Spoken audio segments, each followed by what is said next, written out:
What is it that makes a story so addictive you just can't stop watching? For me, Severance was exactly that. I binged the entire series in just 3 days, but I didn't stop there. I rewatched it so I could study it in depth and break down exactly what makes its storytelling so compelling. So in this video, I'll show you the secrets I learned and how you can apply them to make your own screenplay impossible to put down. Ironically, the thing that makes Severance so addictive has nothing to do with the plot itself, and I know that makes like no sense whatsoever. Let me just show you what I mean. Imagine a loud bang wakes you up at 2 in the morning. You know, you jump up and your heart starts pounding. Your mind's going like a million miles an hour, just racing through the possibilities. Like, did someone break in? Is my dog knocking things over? Did somebody drive their car through my living room again? You don't know the answer, but notice what's happening. You know, you're making all these guesses, all these random wild theories, just so you can make some kind of sense of it. And until you know for sure, there's no way you're going back to sleep. This is exactly what keeps people glued to things like Severance. See, it's not just about the big twists,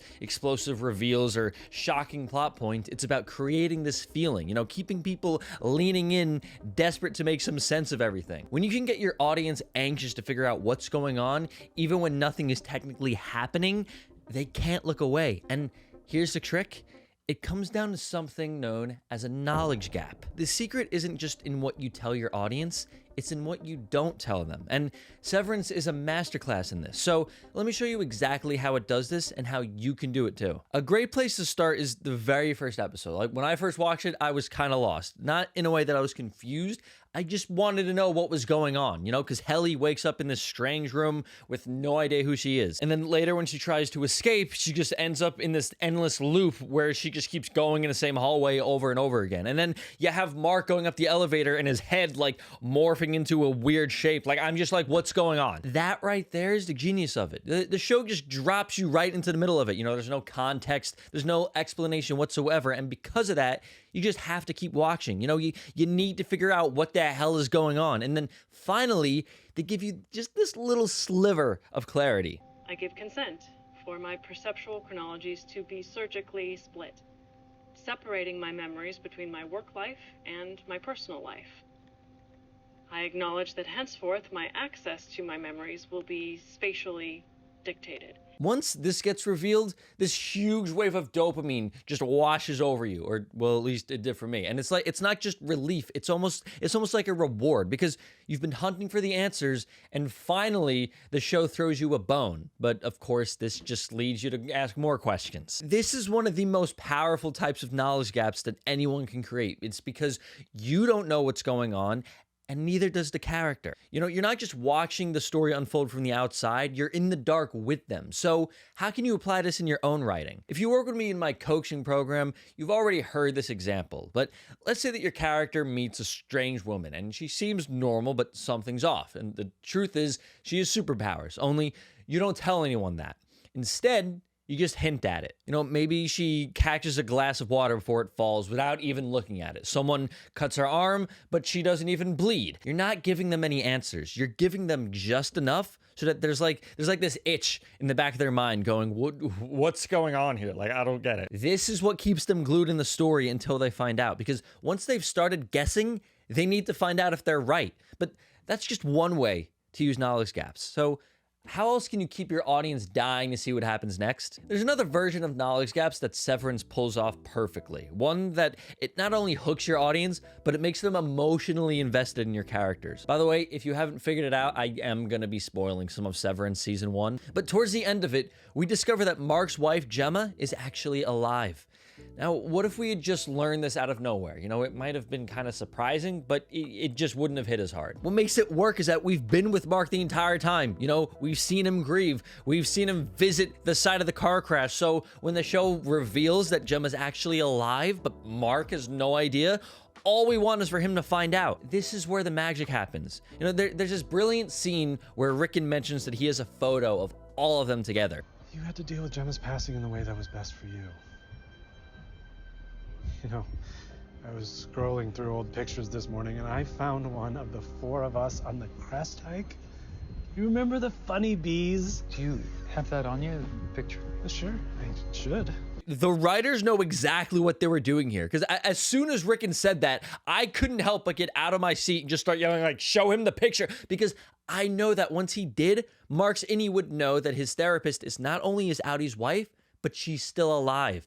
I can't even explain what kind of effect this has on an audience member. You know, it's like a football fan yelling at the screen for Patrick Mahomes to catch the ball. You become even more zoned in just thinking to yourself, like, come on, do it. I also just really don't like Rickon's character, I'm gonna be honest. This type of knowledge gap creates genuine urgency because now the audience isn't just curious, but they're emotionally desperate for the characters to find out what they already know. So how can you do this in your story? In this kind of knowledge gap, what's going on is that there's all this information out there, but it's in pieces. What you want to do is create a situation where different characters hold different pieces of the same puzzle, but the audience has the full picture. Then when those pieces finally come together, you want to make sure that it changes everything. So imagine that your character unknowingly bought the winning lottery ticket, but his girlfriend secretly took it. So when the winning numbers flash on the TV, your character realizes that he's technically rich, he just doesn't know where the ticket is. Instantly, the audience starts thinking, oh, your girlfriend has it, just go get it back from her.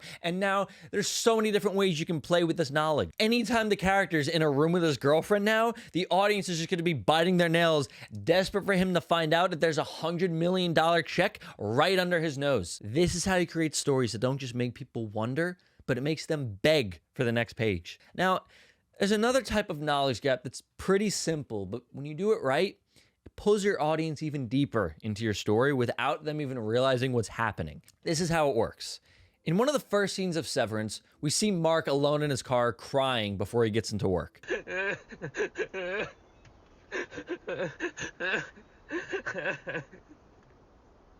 We have no idea why he's crying, and yet you care immediately. You know, you want to know why. Why is this guy crying? Is he just a baby? And you lean in a little closer, trying to figure out what's going on inside him. The audience doesn't need to be told that something is wrong. They can feel it. And because they don't know the reason yet, they become even more attentive, looking for the answer. So once we figure out that, well, at least as far as Mark knows, that his wife is dead, then we go, oh, that's why he was crying. And we don't just feel relieved to know the answer, but we feel more connected with Mark. This is a gap between the protagonist and the audience, and it's one of the most powerful ways to make him feel human. So how do you apply it? This actually came up recently with a writer I was working with one-on-one. They had a character who just wasn't connecting, and the problem was pretty simple.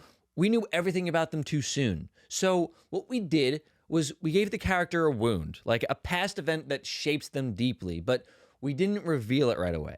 We just showed how it affected their current behavior, which lets the audience feel the effects before they know what the cause is. That's really the trick. You know, Promising Young Woman is a great example of this because the entire time she's going to bars, going home with guys just so she can pretend to be drunk and then reveal that she's not. I said I need to go home. Holy shit, whoa, what is this? Are you some kind of psycho or something? Why'd you say that? And the entire time we're watching, we have no idea why she's doing anything she's doing. As the movie continues and it gets deeper, we're just wondering, like, why is she doing all this? And it's not until we're like halfway through the movie that we finally find out what her intentions are. This doesn't just hook people into your plot, it hooks them into your character. You know, it turns a stranger on the screen into someone that they want to get to know. But the thing about knowledge gaps is that they don't just affect the information in your story, they affect how your audience feels while they're watching. Let me show you what I mean with another great example from Severance. Early on in the series, there's a scene where Petey is hiding in Mark's basement, and then, of all people, Miss Cobell walks down. Now, here's the crucial part. Miss Cobell has no idea that Petey's down there, but we, the audience, do. And worse, we already know that she's out looking for him. Okay, so you've unsevered, and now you think they're after you or something? Yeah. When Petey ducks behind the boxes and Miss Cobell just casually roams around his basement, we're locked in. Every second feels like it might be his last, and we're basically begging for her not to turn around. This is how you create suspense, and all the magic is in the knowledge gap. Before I tell you how it works, try figuring it out for yourself. You know, who knows what in this scene and who doesn't? Think about it for a second. Here's the answer. The audience and Petey know that Miss Cobell is dangerous and that she's hunting Petey down, but Miss Cobell has no idea that Petey's right behind him. This simple imbalance creates pure tension. We're glued to the screen, not just because something is happening, but because something could happen at any second. We know that Lumen is bad, and we know that if she finds him, well, bad things are gonna happen to him. Alfred Hitchcock actually popularized this concept with his famous bomb under the table theory. And basically, he said that it's boring if two characters are having a conversation about baseball and a bomb just randomly explodes out of nowhere. Like, sure, it's surprising, but the shock is gonna last for like 2 seconds. But if the audience know there's a bomb under the table the whole time and the characters don't, every word they say becomes riveting, you know, because you're not just watching, you're holding your breath. And suddenly the same conversation, it's like 1,000 times more interesting, no matter what it is they're talking about. Every single word becomes infused with the knowledge that the characters are going to die any second if they don't get out of there. That's the trick. Whatever mundane situation your character is in, you can make it just a little more interesting by letting the audience know something that they don't. You know, like if a character is just in his bathroom brushing his teeth, it's not that exciting, unless there's a murderer creeping through the living room. And here's the best part.